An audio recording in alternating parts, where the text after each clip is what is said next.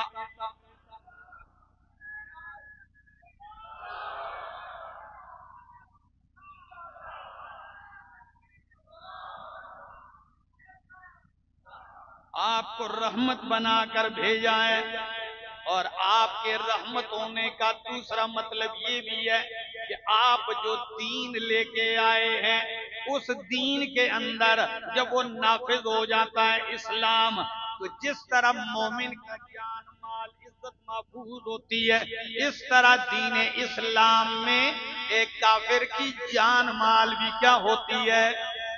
محفوظ ہوتی ہے۔ اسلامی ملک میں جس طرح ایک مومن کی جان مال محفوظ، اسی طرح غیر مسلم کی جان مال بھی محفوظ ہوتی ہے۔ ذمی کے لیے جو احکام ہوتے ہیں، تو آپ کا وجود رحمت، آپ کا لایا ہوا دین رحمت، اس رحمت میں سے آپ کا یہ قرآن بھی ہے، یہ بھی رحمت ہے۔ آپ اس رحمت کے سمندر کو لے کر آئے ہیں، اور ماں باپ کے حقوق بھی یہ قرآن بیان کرتا ہے۔ یہ میرے سامنے اللہ کا قرآن ہے، سورت کا نام سورت بنی اسرائیل ہے، 15واں پارہ ہے، اور سورت بنی اسرائیل کی آیت نمبر 23 قرآن کہتا ہے وَقَضَىٰ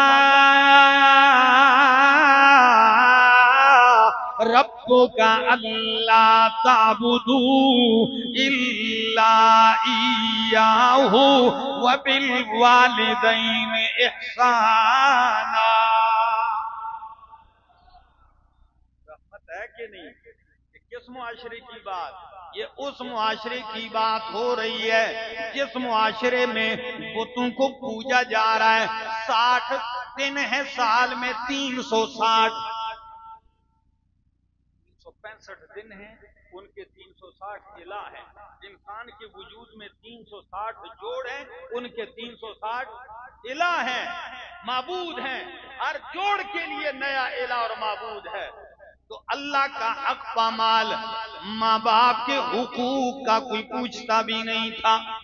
مائیں رلی رہ جاتی تھی، والدین کو کوئی حق نہیں دیا جاتا تھا، تو قرآن کیسے رحمت بن کے آیا؟ امام کائنات کیسے رحمت بن کے آئے؟ فرمایا وَقَضَىٰ رَبُّكَ، تیرے رب نے فیصلہ کیا ہے۔ حکم ربک، ہمارا ربک، تیرے رب نے بیان کیا ہے کیا؟ اللہ تعبدوا الا ایاہ، کہ بندگی نہیں کرنی الا ایاہ، مگر کس کی؟ بولو بولو، کس کی بندگی کرنی ہے؟ اللہ ہی کی بندگی کرنی ہے۔ اور اللہ کی بندگی کے بعد وَبِالْوَالِدَيْنِ إِحْسَانًا، اپنے والدین کے ساتھ احسان کرنا ہے۔ کس کے ساتھ؟ وَبِالْوَالِدَيْنِ إِحْسَانًا۔ آپ کہیں گے اللہ کے حق کے بعد فوراً والدین کا حق کیوں ذکر کیا ہے؟ اس لیے کہ اللہ آپ کو پیدا کرنے والا مالک حقیقی ہے، آپ کی دنیا میں آنے کا حقیقی سبب اللہ ہے کہ اللہ نے پیدا کیا ہے۔ اور ماں باپ کا احسان اس لیے ضروری ہے ان کے ساتھ کہ آپ کے دنیا میں آنے کا وہ سبب ظاہری ہے۔ سمجھ آ رہی؟ اچھا، تو ماں باپ کا حق بالوالدین احسانا، والدین کے ساتھ احسان کرنا ہے۔ گاکھڑا کلام والو، آئیے صرف قرآن نہیں، میرے پاک پیغمبر نے حق بتایا۔ باپ کون ہوتا ہے؟ ماں کون سی ہستی ہے؟ ماں کی شان کیا ہے؟ ماں کے حقوق کیا ہیں؟ ایک صحابی آتے ہیں دیہات سے۔ کہاں سے؟ اوئے ہوئے، شہر میں اور دیہات میں کیا ہوتا ہے؟ بڑا فرق ہوتا ہے۔ جو پنڈوں کے لوگ ہوتے ہیں نا، یہ سادے ہوتے ہیں۔ کیا ہوتے ہیں؟ اور جب سوال پوچھتے ہیں تو بے دڑک پوچھتے ہیں، تھا ہمارا ہے۔ اور شہر کے لوگ جو ہوتے ہیں تو وہ پوچھتے ہوئے جھجک محسوس کرتے ہیں اور دعا کرتے ہیں اللہ کرے کوئی اور پوچھے، کیا خیال ہے؟ تو جب شہر کے صحابہ ہوتے تھے نا رضی اللہ تعالیٰ عنہ، وہ دعا کرتے تھے اللہ کسی دیہاتی صحابی کو بھیج دے یا اللہ کہ وہ آئے اور وہ پوچھے اور امام کائنات علم کے سمندر سے جواب دیں اور ہمیں فائدہ ہو۔ آپ کو ایک عجیب سی بات نہ سناؤں، آپ حیران رہ جاؤ گے کہ ہمارے پیغمبر کی ایسی سیرت ہے۔ ایک صحابی ہے جو بالکل دیہات سے آتے تھے جن کا نام ہے ظاہر بن حرام رضی اللہ تعالیٰ عنہ۔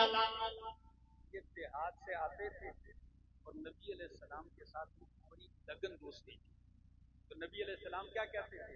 کہتے تھے ان لکل حاضر بادیۃ، کہ ہر شہری آدمی کا دیہاتی دوست ہوتا ہے اور آل محمد کا دیہاتی دوست ظاہر بن حرام ہے۔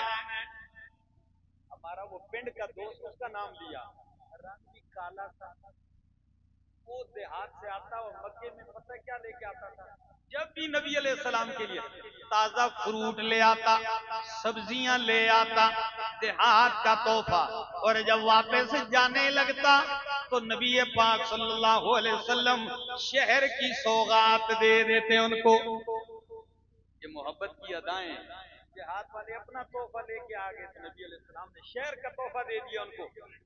ایک دن نبی علیہ السلام بازار جا رہے ہیں منڈی سے، تو دیکھتے ہیں ظاہر کھڑا ہے، تازہ سبزی بیچ رہا ہے، منڈی میں آواز لگا رہا ہے،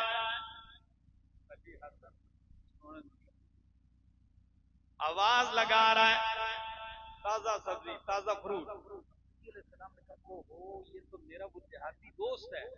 نبی علیہ السلام چپ کے ان کے پیچھے جا کے کھڑے ہو گئے۔ آپ ادھر آئیں تو مزہ آ جائے، ادھر آئیں ذرا، میں آپ کو وہ منظر دکھاؤں، کھڑے ہو جائیں، کھڑے کھڑے اور اس طرف کریں، دیکھیں اب وہ کھڑا ہے بیچ رہا ہے، نبی علیہ السلام چپکے سے ان کے پیچھے آ کے کھڑے ہو گئے، دونوں ہاتھ آنکھوں پہ رکھ، مجمع الزوائد طبرانی کی روایت ہے، جب دونوں ہاتھ ان کی آنکھوں پہ رکھے، اب وہ سامان بیچ رہا ہے، سودا اپنا، ایک دم کہہ رہا ہے بھائی کون ہے، ہاتھ ایسے پکڑے، بھائی کون ہے، دو تین دفعہ کہا، نبی علیہ السلام خاموش ہیں۔ ظاہر کہتا ہے اللہ کی قسم ہے ہاتھوں کی ٹھنڈک اور لذت اور خوشبو سے سمجھ گیا کہ یہ ہاتھ امام کائنات کے ہیں۔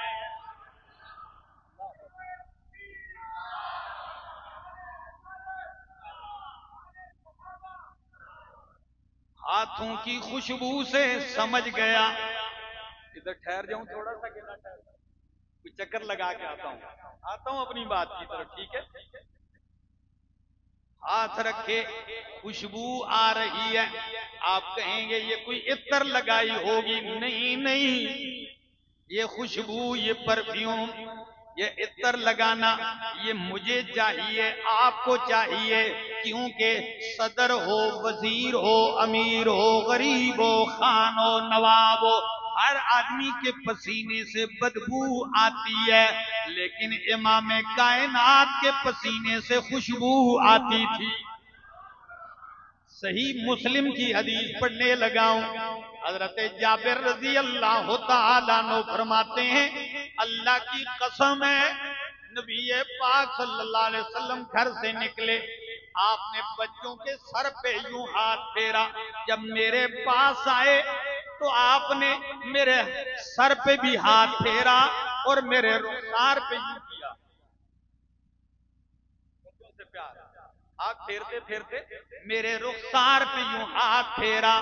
حضرت جابر کہتے ہیں اللہ کی قسم ہے شدید گرمی میں ہاتھ برف جیسی ٹھنڈک دے رہا تھا، خوشبو کا یہ عالم تھا گاکھڑا کلا والو، کہتے ہیں رب کعبہ کی قسم ہے یوں لگ رہا تھا کہ جیسے نبی علیہ السلام نے ابھی عطر کی بوتل اور ڈبی سے ہاتھ نکالا ہو، ایسی خوشبو کی مہک آپ کے ہاتھ سے اٹھ رہی تھی۔ اور صحیح مسلم کی ایک اور حدیث سن لو، مزہ آ جائے شان مصطفیٰ صلی اللہ علیہ وسلم کا۔ حضرت انس رضی اللہ تعالیٰ عنہ، او گاکھڑا والو، کون سے انس؟ وہ انس جو کہتے ہیں خدمت 10 سنین، میں نے اللہ کے پیغمبر کی 10 سال خدمت کی ہے۔ 10 سال نبی علیہ السلام کی خدمت کی، اور کہتے ہیں اللہ کی قسم آپ کے اخلاق کے بارے میں کہتے ہیں ان 10 سالوں میں مجھے یہ نہیں کہا یہ کام کیوں کیا ہے، کیا کیا ہے، کیوں کیا ہے، ڈانٹا نہیں ہے۔ اللہ اکبر۔ ہم تو سیکنڈوں میں، لمحوں میں اپنے ساتھ والوں کو کتنا ڈانٹتے ہیں، لیکن کمال اگر میرے پیغمبر کے اخلاق کا ہے تو میرے پیغمبر کی تربیت کا بھی کمال ہے نا۔ یہ انس رہے بھی تو ایسے ہی ہیں، کیا خیال ہے؟ تو حضرت انس رضی اللہ تعالیٰ عنہ فرماتے ہیں نبی علیہ السلام ہمارے گھر تشریف لائے دوپہر کے وقت، دوپہر کے وقت ہمارے گھر تشریف لائے تو حضرت انس کی والدہ کا نام ہے ام سلیم رضی اللہ تعالیٰ عنہ۔ ام سلیم یہ نبی علیہ السلام کی خالہ تھی۔ ہاں، تاکہ کوئی اعتراض نہ آئے کہ کیوں یہ کیا لگتی تھی، یہ نبی علیہ السلام کی خالہ تھی۔ نبی علیہ السلام آئے، کھانا کھایا، پھر آپ قیلولہ کرنے لگے، دوپہر کی گرمی ہے۔ جب نبی علیہ السلام سو گئے، ام سلیم نے آ کے دیکھا کہ کائنات کے حسین چہرے پہ پسینہ آیا ہوا ہے۔ اس چہرے پہ جب پسینہ آتا تھا اور جب پسینہ بہنے لگتا تھا تو یوں لگتا تھا جیسے پھول پہ شبنم کے قطرے بہ رہے ہیں، پسینہ موتیوں کی طرح چمکتا تھا، یوں بہتا تھا۔ تو ام سلیم نے جب آپ کے جبین اطہر پہ پسینہ دیکھا، فوراً بھاگی کمرے گئی اور کمرے سے ڈبی بوتل لے آئی، اور دیکھیے گاکھڑا کلاں والو، یوں انگلی رکھی جبین مصطفیٰ پہ اور ہاتھ انگلی بڑھاتے ہوئے سارا پسینہ بوتل میں نچوڑ لیا۔ جیسے ہی وہ پسینہ نچوڑنے لگی، نبی علیہ السلام کی آنکھ کھلی، فرمائی یا ام سلیم، خالہ جی کیا کر رہی ہے؟ پتا ہے کیا جملہ کا؟ کہنے لگی یا رسول اللہ صلی اللہ علیہ وسلم، آپ کے جبین پہ پسینہ آیا اور ایسی مہک اٹھ رہی تھی، ہم جب بھی آپ کا پسینہ لے لیتے ہیں اور خوشبو میں ملا لیتے ہیں تو خوشبو دوبالا ہو جاتی ہے۔ اور میں شاعر کے اس انداز سے بیان کرتا ہوں، شاعر کہتا ہے کھجوروں اور پانی پر معیشت گھر کی چلتی تھی۔ حفیظ اللہ صاحب، کھجوروں اور پانی پر معیشت گھر کی چلتی تھی، گزر جاتے مہینے آگ چولہے میں نہ جلتی تھی، کئی رات دن فاقوں میں اپنے کاٹ دیتے تھے، شکم پر بھوک کی شدت میں پتھر باندھ لیتے تھے، لیکن مقام اگر بات سمجھ میں آ جائے تو سبحان اللہ کہنا، اللہ نے شان کتنا دیا۔ مصافہ جس کو ہونے کی سعادت ہاتھ آتی تھی، جس کو نبی علیہ السلام سے مصافہ کرنے کا موقع ملتا، شاعر کہتا ہے مصافہ جس کو ہونے کی سعادت ہاتھ آتی تھی، تو پورا دن گزر جاتا مگر خوشبو نہ جاتی تھی۔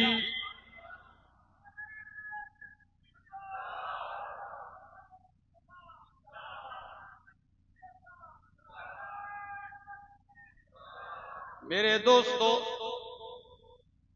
تو ظاہر بن حرام کی آنکھوں پہ ہاتھ رکھے ہیں۔ اب جب وہ سمجھ گیا کہ یہ نبی علیہ السلام کے ہاتھ ہیں تو دونوں ہاتھوں پہ ہاتھ رکھ کے کہنے لگے اپنی پیٹھ نبی کے سینے سے ملنے لگے. ان کے پیٹھ کے پیچھے نبی علیہ السلام کھڑے تھے. میں کہا یہ سعادت کب آئے گی؟ آج ہاتھ آ گئی ہے. تو نبی علیہ السلام نے بھی ایک قدم آگے بڑھ کے ایک جملہ کہا، فرمایا من یشتری ھذا الغلام. ایک روایت کے اندر الفاظ ہیں من یشتری ھذا العبد، اس غلام بندے کو کون خریدے گا؟ اسے کون خریدے گا؟ تو ظاہر نے آواز سن کے جب یہ جملہ سنا کہ کون خریدے گا، فرمایا اذن تجدنی قاصدا، بات اگر بیچنے اور خریدنے کی آ گئی پھر تو آپ مجھے کھوٹا پاؤ گے. پھر میرے کالے رنگ کی کیا قیمت کوئی دے گا؟ پھر مجھے کھوٹا پاؤ گے.